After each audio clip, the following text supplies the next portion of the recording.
Sementara itu pemirsa, banjir merendam sejumlah desa di Kecamatan Karanganyar, Demak, Jawa Tengah. Banjir akibat jebolnya tanggul irigasi Jeratun Selona pasca hujan lebat yang terjadi beberapa hari terakhir.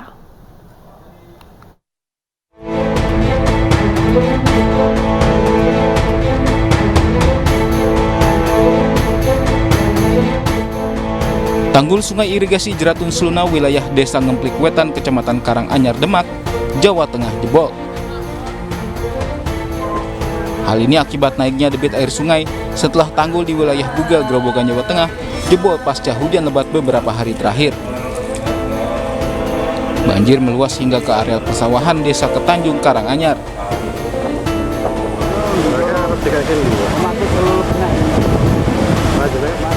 Sejumlah warga berupaya menutup tanggul yang jebol dengan konstruksi bambu dan karung berisi tanah. Penutupan tanggul yang jebol dibantu alat berat. Ini dari Bugel, Godong itu sudah jebol, akhirnya satu-satunya arah dibuang ke Jeratun Selona. Kebetulan di Jeratun Selona ini sudah banyak yang limpas semuanya, termasuk di wilayah kami. Dan kami sudah menangani mulai tadi malam sampai sekarang. Ini untuk akses alat berat juga tidak mampu karena khawatir terinjak-injak, khawatir nanti bobol. Akhirnya kita pakai kren, itu pun tidak bisa maksimal. Namun upaya membendung sungai ini tidak maksimal karena debit air terus bertambah.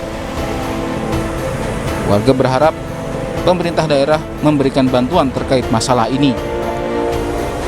Dari Demak, Jawa Tengah, Sukma Wijaya, iNews melaporkan.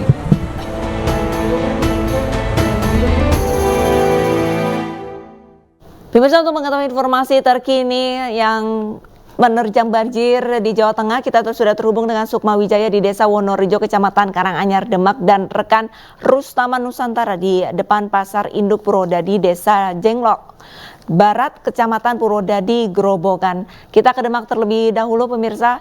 Sukma, ini bagaimana kondisi banjir saat ini di sana? Selamat siang Arista, selamat siang pemirsa.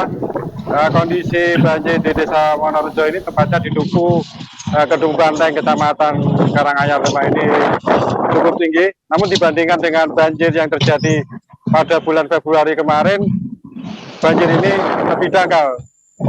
Banyak sekali persoalan banjir yang ada di Demak ini akibat sungai irigasi Jeratun Selona yang jebol, mengakibatkan beberapa kawasan sekitar 44 desa di 8 kecamatan tergenang banjir. Dan nanti Anda bisa melihat sendiri kondisi banjir yang ada di sini. Ini depan saya merupakan kawasan pemukiman di Kedung Banteng. Ketinggian banjir antara sekitar 20 cm sampai 80 cm. Dan masyarakat sini kebetulan belum melakukan evakuasi ataupun mengungsi karena kondisi banjir masih terbilang cukup dangkal. Kita bisa melihat di depan ini merupakan masjid yang dulu waktu bulan Februari yang merupakan banjir besar di Karanganyar menjadi lokasi pengungsian. Saat ini masih lenggang, artinya hanya beberapa orang, sekitar hampir 100 orang yang menginap di sini karena mungkin rumahnya masih tergenang.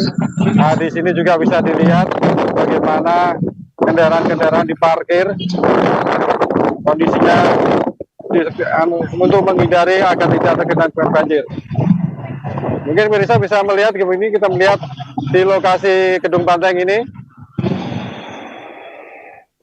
kondisi genangan air sudah cukup tinggi melimpas dari kawasan sungai irigasi Jeratun Selona, dan ini merupakan banjir yang kiriman dari Duku Bugel yang di Kecamatan Godong, Kabupaten Grobogan yang melimpas sampai ke sini. Demikian Arista. Oke, baik rekan Sukma, lalu bagaimana dengan penanggulangan tanggul jebol di sana? Apakah ada kendala? Ya, Bram. Kendala yang terjadi kemarin kita pertanyakan pada kepala desa dan warga setempat, penanganan banjir, penanganan untuk penanggulangan tanggul yang jebol harus membutuhkan alat semacam sipil yang dari baja ataupun sipil yang dari beton, sehingga mereka ditancapkan di lokasi jebol itu cepat pulih. Karena konstruksi bambu dan semen dikhawatirkan akan melimpas lagi, karena melihat kondisi debit banjir yang turun dari hulu sungai cukup tinggi, Bram. Oke, rekan Sukma, kalau dari pantauan Anda hingga siang hari ini, apakah banjir mulai surut di sana? Apakah makin bertambah? Apalagi mengingat kondisi musim hujan saat ini? Tadi kita sempat menanyakan kepada warga setempat, dari banjir mulai di kawasan Kedung Banteng ini mulai hari Kamis malam dan sampai hari ini ada peningkatan, namun berbeda dengan terjadi pada waktu dulu.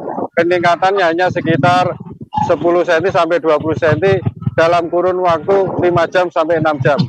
Sukma, di Demikian, depan Bang. saya melihat ada seorang ibu, bisa Anda tanyakan untuk kondisi rumah beliau seperti apa dan untuk ketinggian air.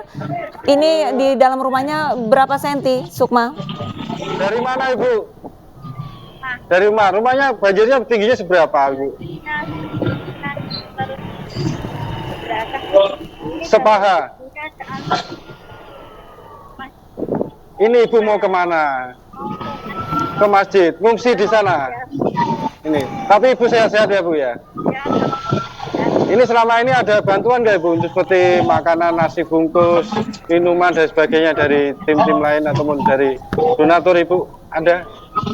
Belum. Ini berapa?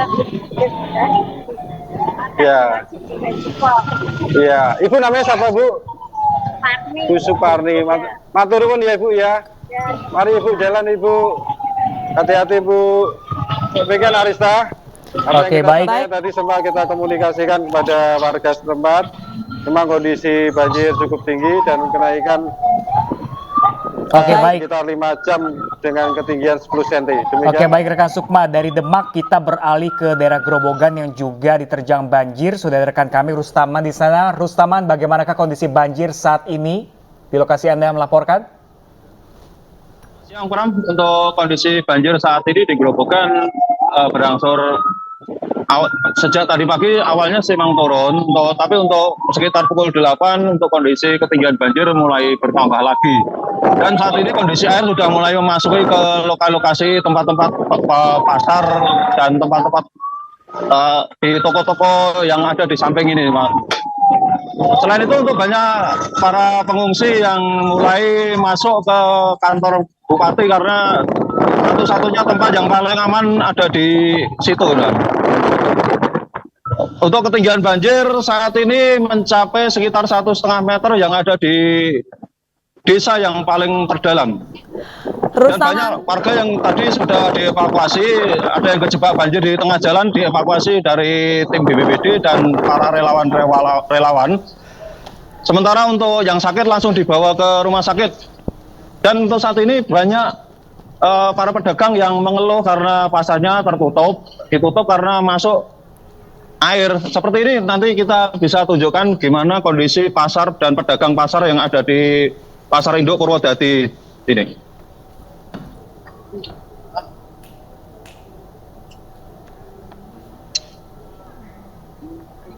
Untuk apa bulan yang menunjukkan generasi. Ya. Dan ini Pram, untuk sementara ada aktivitas ibu-ibu yang ada di pinggir jalan karena mereka tidak bisa masuk, tidak akses jalan, akses pintu masuk ke pasar ditutup oleh petugas dan saat ini sudah 3 hari mereka bertahan di sini. Untuk berjualan pun mereka sangat kesulitan. Banyak pedagang yang mengeluh ini karena hasil jualannya tidak bisa dijual di sini dan pembeli pun nyaris tidak ada itu. Pram. Rustaman, ya. Rustaman, apakah ada antisipasi dari pemerintah setempat mungkin untuk membuat lokasi para pedagang ini berjualan di yang tempat lebih aman ataupun lebih tinggi?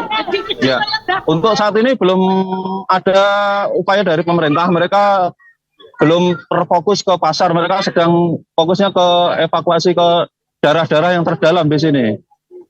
Jadi mereka seakan-akan terlantar di lokasi di depan Pasar Induk ini. Oke, baik rekan Rustaman, terima kasih banyak rekan Rustaman langsung dari Grobogan. Jaga kesehatan selalu, semoga juga sana cepat surut banjir di sana. Dan terima kasih juga sebelum sudah bersama kami tadi ada rekan Sukma Wijaya langsung dari Demak. Terima kasih dan selamat bertugas kembali rekan-rekan. Pemirsa, di bulan Ramadan tahun ini, Lido Lake Resort by MNC Hotel kembali menghadirkan berbagai sajian Nusantara untuk menu berbuka puasa. Ya, resort bintang 5 ini pemirsa dapat jadi pilihan Anda untuk menggelar berbuka puasa bersama dengan keluarga dan rekan kerja serta para sahabat. Apa saja menu buka puasa yang ditawarkan? Berikut liputannya untuk Anda.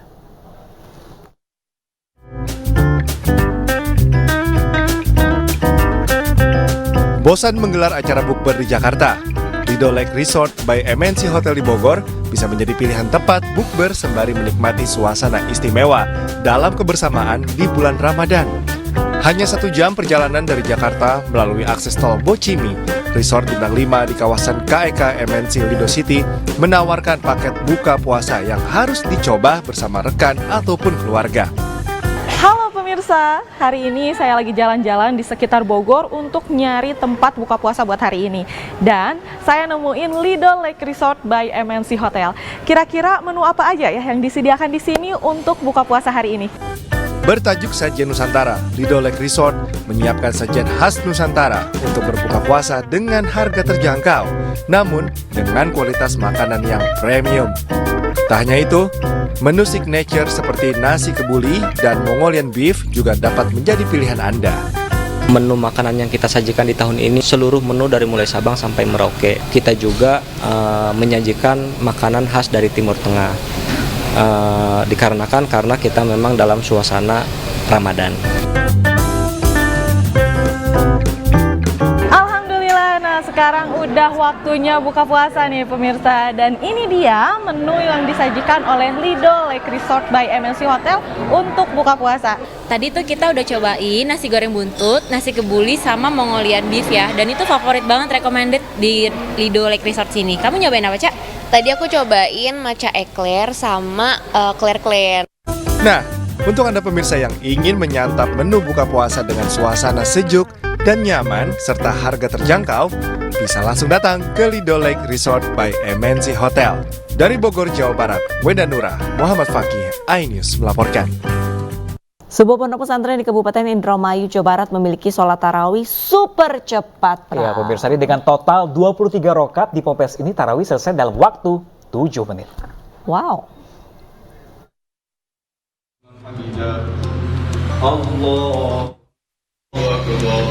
Beginilah jalannya sholat tarawih yang diselenggarakan di Masjid Pondok Pesantren Al-Qur'aniyah di Desa Dukuh Jati, Kecamatan Kerangkeng, Kabupaten Indramayu. Sholat tarawih dan witir 23 rakaat ini berlangsung cepat, hanya kurang dari 7 menit. Gerakan sholat tidak berubah sama sekali, tetapi berlangsung lebih cepat pada sholat tarawih pada umumnya. Meskipun sholat tarawih cepat, para jemaah tidak merasa aneh lantaran sudah terbiasa. Para jemaah biasanya sudah datang di masjid selepas berbuka puasa dan sholat maghrib di rumah. Mereka khawatir sudah tertinggal jauh sholat tarawih. Kewalahan nggak sholat tarawih ini?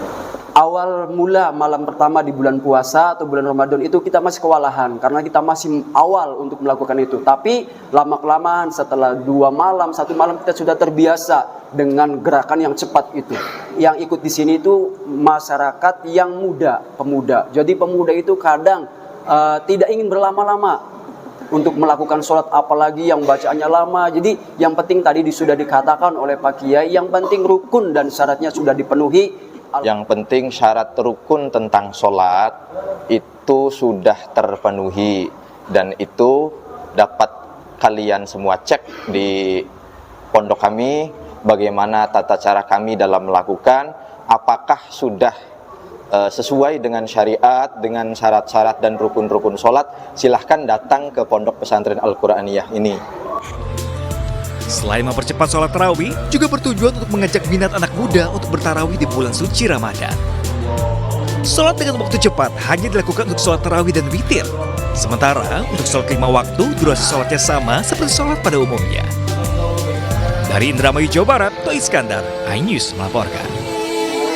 Pemirsa, hari keempat Ramadan, sejumlah warga telah melakukan perjalanan mudik ke kampung halamannya. Namun lonjakan penumpang diprediksi akan terjadi H-2 Lebaran. Dan berikut selengkapnya, liputan rekan kami Galuh Pandu dan juru kamera Muhammad Firmansyah dari Stasiun Pasar Senen. Hari keempat bulan Ramadan, sejumlah warga sudah melakukan perjalanan menuju ke kampung halaman atau melakukan mudik. Mereka memilih hari ini untuk menghindari puncak arus mudik yang diprediksi akan terjadi pada H-2 ataupun H-3 pasca dan juga pra Lebaran 2024. Dan sejauh ini meskipun masih cukup lengang di stasiun Pasar Senen, namun pada periode tertentu mulai dari H-10 dan H+10 dari Lebaran 2024, yaitu pada tanggal 31 Maret sampai 21 April, sejumlah tiket sudah mulai terjual dengan persentase 54%. Artinya masih ada sekitar 50%-an untuk masyarakat yang masih akan melakukan perjalanan selama masa mudik Lebaran 2024. Dari KAI Daerah Operasional 1 Jakarta ini menyiapkan 844.000 kursi atau tiket, yang mana dengan ada sekitar 1.500 perjalanan dalam periode Lebaran 2024 kali ini. Dan sebagai informasi bahwa secara keseluruhan dari seluruh daerah operasional sudah ludes terjual sekitar 1,42 juta tiket untuk masyarakat yang akan melakukan perjalanan kembali ke kampung halaman atau mudik di momen Lebaran 2024. Dan diprediksi puncak arus mudik akan terjadi pada H-2 sebelum Lebaran, dan puncak arus balik akan terjadi pada H+3 setelah Lebaran. Jadi bagi Anda pemirsa yang akan melakukan perjalanan, masih tersedia tiket untuk melakukan mudik di momen Lebaran pada 1445 Hijriah kali ini. Dari Jakarta, Galuh Pandu, Firmansyah, iNews melaporkan. Pemirsa, meskipun masih minggu pertama Ramadan, area Little Bangkok di kawasan Tanah Abang, Jakarta Pusat sudah dipenuhi pengunjung. Ya, para pengunjung pemirsa mencari baju lebaran lebih awal untuk mendapatkan baju model terbaru. Ya, pemirsa, Hari Raya Idul Fitri masih 3 minggu lagi, tapi antusiasme masyarakat mencari baju lebaran sudah tinggi. Sejak pagi, pengunjung sudah meramaikan pusat perbelanjaan Little Bangkok yang berada di Tanah Abang untuk berburu baju lebaran model terbaru. Ramainya pengunjung yang berburu baju lebaran lebih awal ini memberikan berkah bagi pedagang karena alami kenaikan omset hingga 50%.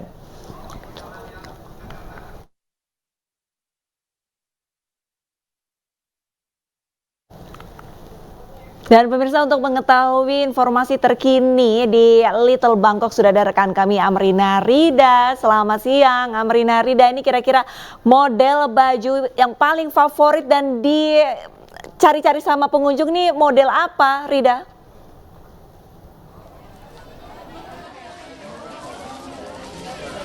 Ya, halo, selamat siang Pram dan juga Arlista. Memang ini masih ada 3 minggu lagi menjelang Hari Raya Idul Fitri, tapi ternyata antusiasme masyarakat mencari atau berburu baju lebaran itu sudah lumayan tinggi.